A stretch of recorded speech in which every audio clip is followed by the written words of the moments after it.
أعوذ بالله من الشيطان الرجيم بسم الله الرحمن الرحیم. نورانی قاعدہ. جی ہاں، آج ہم پڑھیں گے نورانی قاعدہ. نورانی قاعدہ تختی نمبر 1 انشاءاللہ پڑھانے کی آپ کو کوشش کروں گا کہ آپ اس کو سمجھ سکیں. دیکھیں تختی نمبر 1 مفردات. تختی نمبر 1 مفردات. تو سب سے پہلے ہم شروع کرتے ہیں اعوذ باللہ من الشیطان الرجیم. جی ہاں، اعوذ، اس کو کیا پڑھیں گے؟ اعوذ باللہ من الشیطان الرجیم. پھر ایک ساتھ پڑھتے ہیں اعوذ باللہ من الشیطان الرجیم. پھر ہے بسم اللہ الرحمن الرحیم. اے اللہ کے نام کو یہاں باریک پڑھنا ہے. بسم اللہ، ظاہر نہیں پڑھنا، لاہر پڑھنا ہے. بسم اللہ الرحمن الرحیم. را کے ساتھ حا کو حلق کے ساتھ ادا کرنا ہے. رحمن الرحیم.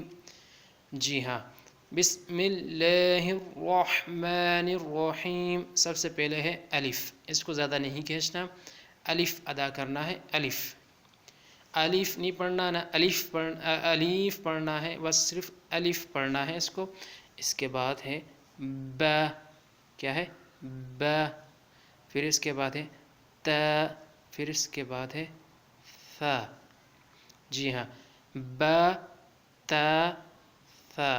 تینوں کو تھوڑا تھوڑا کھینچنا ہے، معمولی سا. با تا ثا. پھر ہے جیم. جیم، آخر میں میم کی آواز آئے گی. جیم. پھر اس کے بعد ہے ہا. جی ہاں، اس کے بعد ہے ہا. ہا کو پڑھیں گے حلق سے، حلق کے اندر سے اس کی آواز نکلے گی ہا. پھر اس کے بعد ہے خو. خو. پھر اس کے بعد ہے دال. تھوڑا کھینچ کے پڑھنا ہے. دال. آخر میں لام کی آواز آئے گی یہاں پر. دال. پھر اس کے بعد ہے ذال. ذال. پھر اس کے بعد ہے رو. رو کو نہیں کھینچنا، رو. پھر اس کے بعد ہے زا. کیا ہے جی؟ زا. تو اس کو نہیں کھینچنا. پھر اس کے بعد پڑھنا ہے سین. سین.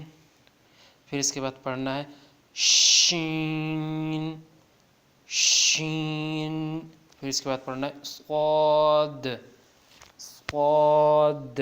پھر اس کے بعد پڑھنا ہے ضاد. ضاد. پھر پڑھنا ہے طا. طا.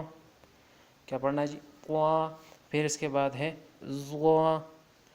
طا اور ضا کو زیادہ نہیں کھینچنا. طا ضا. پھر اس کے بعد پڑھنا ہے عین.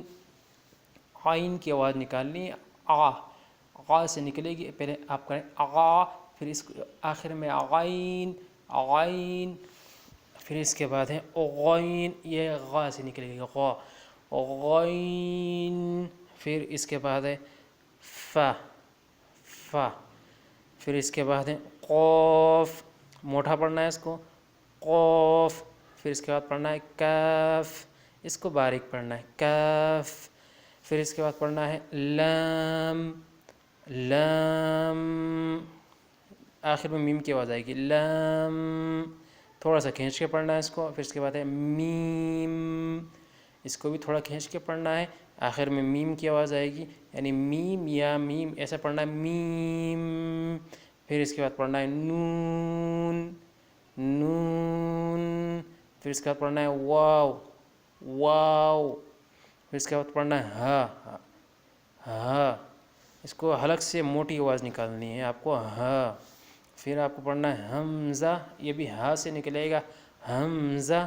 پھر اس کے بعد ہے یا. یا. جی تو ناظرین، آپ کو یہ تھوڑا بہت سمجھ میں آ گیا ہوگا. اگر سمجھ میں نہ آئے تو ایک دو دفعہ اس کو ریپیٹ کر لیں، اور ہو سکے تو قاعدہ اٹھا کے اس کو پڑھیں، تو انشاءاللہ آپ کو یہ سمجھ میں آ جائے گا. تختی نمبر 2 کے ساتھ انشاءاللہ بہت جلد حاضر ہوں گا، اس کو لائک کرنا اور سبسکرائب کرنا نہیں بھولیے گا۔ اللہ حافظ۔ صدق اللہ العظیم۔